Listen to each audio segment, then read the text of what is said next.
It's Thursday, the 15th of May. Welcome to the President's Daily Brief. I'm Mike Baker, your eyes and ears on the world stage. All right, let's get briefed. We'll start things off today with a foiled terror plot in the heart of Europe. German authorities say they've disrupted a Russian-backed sabotage operation designed to cripple Western logistics by setting packages on fire mid-flight. Yeah. Later in the show, the European Union just approved a new round of sanctions on Russia, warning that even tougher measures are coming if Putin won't agree to a 30-day ceasefire proposed by the U.S. and its allies. Or, and this is just a thought, how about you start with the tougher measures? Plus, Trump gets another deal during his swing through the Middle East. In the latest show of economic diplomacy, Qatar has signed a $200 billion agreement to buy 160 Boeing jets, which begs the question, do they have enough parking spaces for 160 jets? And in today's Back of the Brief, Mexico's top security official confirms that 17 family members of high-profile cartel leaders recently crossed into the U.S. as part of a deal struck between the Trump administration and the son of a former Sinaloa Cartel boss. But first, today's PDB Spotlight. We begin today with a foiled terrorist plot in Europe, one that German officials say bears all the hallmarks of a Russian state-sponsored sabotage effort. German police have arrested 3 Ukrainian nationals suspected of plotting to mail explosives from Germany in a coordinated campaign to disrupt Western logistics networks. According to prosecutors, the plan involved sending booby-trapped packages from inside Germany to addresses in Ukraine, where they were designed to detonate during transit. The suspects were detained in recent days in both Germany and Switzerland. Authorities allege they were recruited by individuals, quote, presumed to be working for Russian state institutions and were preparing attacks on cargo transport systems in Germany. Prosecutors say at least one of the suspects had already conducted a test run in late March, sending packages outfitted with GPS trackers from the city of Cologne. Officials say the plot was disrupted in its early stages, but the implications are serious because, well, as you know, at least if you're a regular listener to the PDB, this is not an isolated incident. Just last year, Europe was rocked by a string of parcel bombings. In July, 3 devices exploded, one in Birmingham in the UK, one in Leipzig in Germany, and another near Warsaw in Poland. Each package had been sent through the same courier network and disguised to look like ordinary consumer goods. Adult toys and massage pillows, to be more specific. Ordinary consumer goods. Concealing explosives inside an adult toy. There's so many possible jokes. And yet, let's move on. Inside, investigators found timers made from cheap Chinese electronics, cosmetic tubes filled with flammable nitromethane gel, and wiring intended to trigger fires mid-flight. Western security officials quickly pointed the finger at Moscow, describing the attacks as part of a broader sabotage campaign. And they warned the consequences, could have been far worse, obviously. In at least one case, German authorities noted that a delayed flight may have saved lives. Had the device ignited on schedule, it could have brought down the aircraft. From train derailments to warehouse fires, Russian intelligence has been accused of waging a covert war across Europe, using third-party operatives, criminal proxies, and low-tech tools to create maximum disruption with minimal fingerprints. In France last year, fires broke out at multiple logistics hubs just weeks apart, including one that shut down a major Amazon distribution center near Lyon. Investigators there suspect arson, with French intelligence reportedly linking the incidents to pro-Russian operatives acting on indirect orders. In Poland, authorities thwarted a sabotage attempt on the country's rail infrastructure, arresting individuals allegedly paid by Russian handlers to derail trains carrying NATO military equipment bound for Ukraine. Meanwhile, in the UK, MI5 and other agencies have reportedly been tracking a network of individuals tied to Russian intelligence who are believed to be behind a series of mysterious fires and break-ins at military-linked sites. The strategy appears to be, simple but effective. Sow chaos, raise insurance costs, erode confidence in Western infrastructure, and stretch the resources of security agencies. And the threat doesn't stop at Europe. U.S. officials have quietly increased scrutiny of foreign packages arriving from Europe, especially after intelligence suggested the sabotage campaign could target transatlantic shipments. As for this latest plot, authorities aren't yet sure if any additional packages made it into the mail stream. As a public service announcement, if you do receive any adult toys in the mail, be sure to give them the once-over. Investigations are ongoing, and prosecutors say more arrests could follow. Now, Russia, for its part, and here's a surprise, denies any involvement. But the pattern is becoming harder to ignore. Moscow is leveraging deniable assets to wage a covert war, not on militaries, but on civilians and civilian supply chains. All right, coming up after the break, the EU hits Russia with fresh sanctions ahead of ceasefire talks.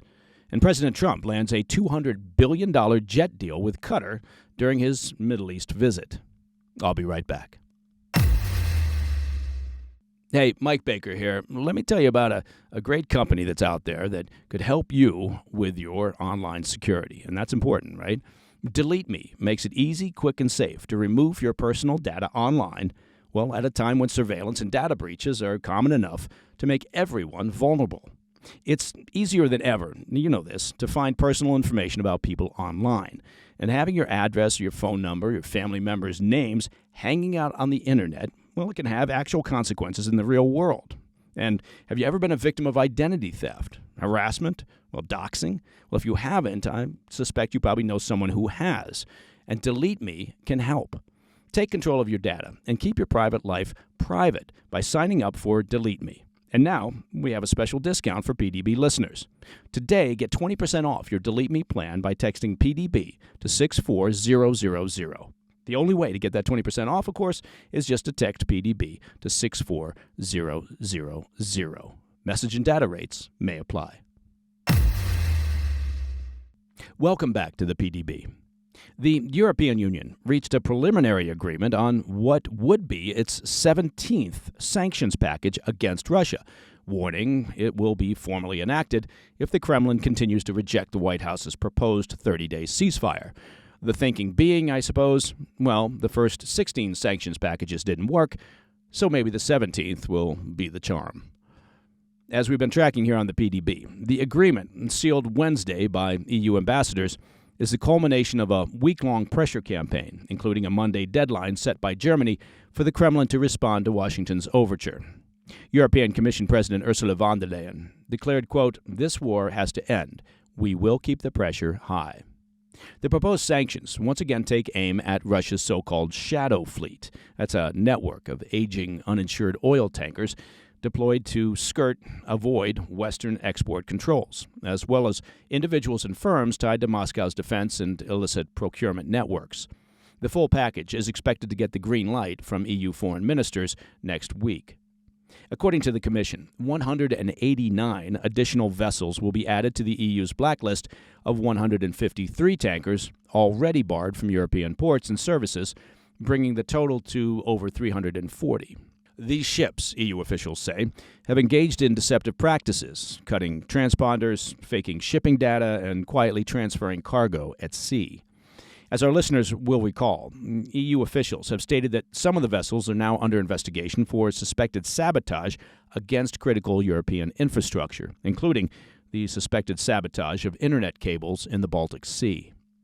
But the sanctions reach far beyond maritime assets. The package also includes a ban on EU-origin chemicals that could be repurposed for missile production and a fresh blacklist of 75 individuals and over 30 companies. Among the firms named are entities operating out of Kazakhstan, Serbia, Turkey, Uzbekistan, Vietnam, and the UAE.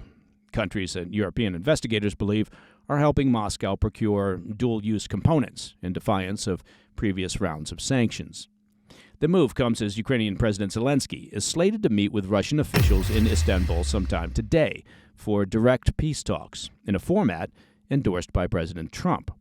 Whether Russian President Putin will attend remains uncertain.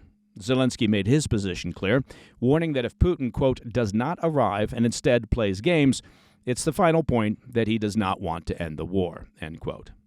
For European diplomats, the message is just as direct. Officials in Brussels have tied final approval of the 17th package of sanctions to whether Moscow takes the ceasefire offer seriously. On Tuesday, a Commission spokesman confirmed that, quote, in the absence of a ceasefire, we are indeed looking into further sanctions, end quote. Earlier this week, French President Emmanuel Macron went even further, suggesting that the West is prepared to broaden the pressure campaign to Russia's energy and financial sectors. Macron made it clear, quote, our objective is to achieve a 30-day ceasefire on land, air, and sea to discuss the issue of territories and security guarantees, end quote. While the current draft cleared the ambassadorial level without major objections, it now faces a more formidable test next week when foreign ministers must approve the measures unanimously. That hurdle has proven problematic in the past. Hungary, a vocal critic of efforts to isolate Moscow, has delayed or threatened to derail multiple rounds of sanctions, especially those touching on oil and gas. Although Budapest offered no resistance this time, officials remain wary that its opposition could return in the enactment process. For now, though, the 17th package of sanctions stands as a calibrated pressure campaign designed to force Moscow's hand. Should the ceasefire be rejected, EU leaders are already preparing the ground for an even broader sanctions offensive against Russia's war economy. Okay, turning to President Trump's ongoing Gulf state diplomacy tour. The president secured another major win, this time with a landmark $96 billion aircraft deal between Boeing and Qatar Airways. The agreement is part of more than $1 trillion in accords aimed at deepening U.S.-Qatar defense, trade, and energy ties. The deal, unveiled during Trump's visit to Doha, the first ever by a sitting U.S. president, includes 160 wide-body aircraft with purchase options for another 50, making it the largest jet order in Boeing's history. How about that? It also stands as the biggest wide-body engine sale on record for General Electric Aerospace, which manufactures the aircraft's engines. The order spans Boeing's next-gen 777X and the 787 Dreamliner models. Trump and Qatari Emir Sheikh Tamim bin Hamad Al Thani presided over the signing ceremony at the Royal Palace, flanked by the CEOs of Boeing and Qatar Airways. The president called the agreement a, quote, new level in bilateral relations and praised the emir as a, quote, outstanding man. Although the 777X remains central to the agreement, the aircraft is, still in development and not expected to enter commercial service until at least 2026. That is about 6 years behind its original schedule. But the Boeing order, that was just the opening act. Trump and the emir inked a broader portfolio of high-dollar agreements covering defense procurement, energy infrastructure, and joint ventures in tech and logistics. According to the White House, the total value of signed and pending deals exceeds $1.2 trillion, including over $243 billion in finalized contracts. Among the highlights is a $2 billion agreement for U.S.-built unmanned aerial systems, a $1 billion counter-drone package from Raytheon, and a $38 billion statement of intent for joint investment projects aimed at strengthening regional air and maritime defense. Much of those investments will bolster U.S. operations at the Al Udeid Air Base in Qatar. That's the largest American military installation in the Middle East. Trump's visit to Qatar marked the second leg of his Gulf tour, following Tuesday's multi-billion-dollar defense and energy agreements with Saudi Arabia. The president is expected to wrap up his trip today in Abu Dhabi, where talks with the UAE president will center again on investment for deepening ties with the U.S. While commerce dominated the itinerary, Trump and the Qatari emir discussed escalating flashpoints in the region, chief among them, of course, Iran's nuclear program. Trump reiterated his commitment to his administration's maximum pressure sanctions strategy against the Iranian regime, stating, quote, I have a feeling it's going to work out. The historic visit culminated in a state dinner at Lusail Palace, where Trump praised the Qatari hosts for their, quote, unbelievable splendor and warmth. The president called the trip a, quote, milestone in a new era of U.S.-Qatari relations. He called the series of deals a decisive win for American industry, diplomacy, and strategic positioning in the Gulf. All right, coming up next in the back of the brief, over a dozen Mexicans crossed the U.S. southern border into America, but this time with the blessing of the Trump administration. I'll have those details next. Hey, Mike Baker here. Now, this July, you may have heard about this, but this July, there's going to be a global summit of BRICS nations. It's going to be held in Rio de Janeiro. The bloc of emerging superpowers, it includes China and Russia, India, and Iran. They're meeting with the goal of displacing the U.S. dollar as global currency. That's right. And they're calling this the Rio Reset. That's a catchy title. Now, as BRICS nations push forward with their plans, demand for U.S. dollars, could decrease, bringing down, of course, the value of the dollar. And while the transition won't happen overnight, the Rio Reset does mark a pivotal moment when BRICS objectives move from possibility toward reality. So, you ask yourself, how can you protect your hard-earned dollar savings? Well, I'll tell you, one way is to check in with the professionals over at Birch Gold. Birch Gold Group can help you move your hard-earned savings into a tax-sheltered IRA in precious metals. Claim your free information kit on gold by texting PDB to 989-898. It's that simple. With an A-plus rating with the Better Business Bureau and tens of thousands of happy customers, let Birch Gold arm you with a free information kit on owning gold before the July Rio Reset. Again, just text PDB to 989-898 today. In today's Back of the Brief, it's not often that you read a story about President Trump helping foreign nationals cross into the United States. But, here we are. Mexico's top security official has confirmed that 17 family members of cartel leaders crossed into the U.S. last week as part of a deal between the Trump administration and the son of former Sinaloa Cartel boss Joaquin El Chapo Guzman.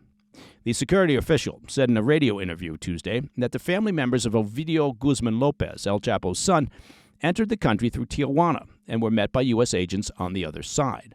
Video footage shows the group calmly walking across the border with suitcases in hand. The move appears to be part of a cooperation agreement.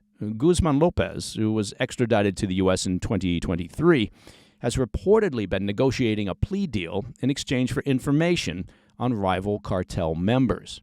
His attorney began those discussions back in January.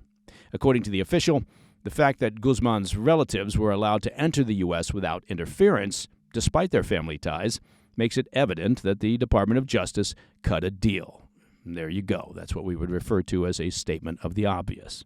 He also noted that Mexican authorities were not actively pursuing any of the family members at the time. As for the U.S. government, they've said very little publicly about the arrangement. But the same day this border crossing was confirmed, the U.S. Attorney's Office announced fresh charges against several cartel leaders, including narco-terrorism. Now, that's a designation being used for the first time since the Trump administration labeled cartels as foreign terrorist organizations. U.S. Attorney Adam Gordon, speaking from the Southern District of California, didn't mention the family directly, but had a message for the rest of the cartels. Quote, "You are no longer the hunters, you are the hunted. You will be betrayed by your friends, hounded by your enemies, and ultimately find your face in a courtroom," end quote. The movement of the family members indicates that the Trump administration does appear willing to make deals with cartel figures if it means flipping insiders, gaining intelligence, and bringing top-tier targets into U.S. courtrooms. And that, my friends, is the President's Daily Brief for Thursday, the 15th of May. Now, if you have any questions or comments, please reach out to me at pdb@thefirsttv.com. And, of course, to listen to the show ad-free, you can do that, and you can do it very simply. Just become a premium member of the President's Daily Brief by visiting pdbpremium.com. And finally, if you could, take a minute out of your busy day to check out our YouTube channel, at President's Daily Brief. It's chock full of episodes, and it won't leave you with that gassy, bloated feeling that you get from so many of the other YouTube channels.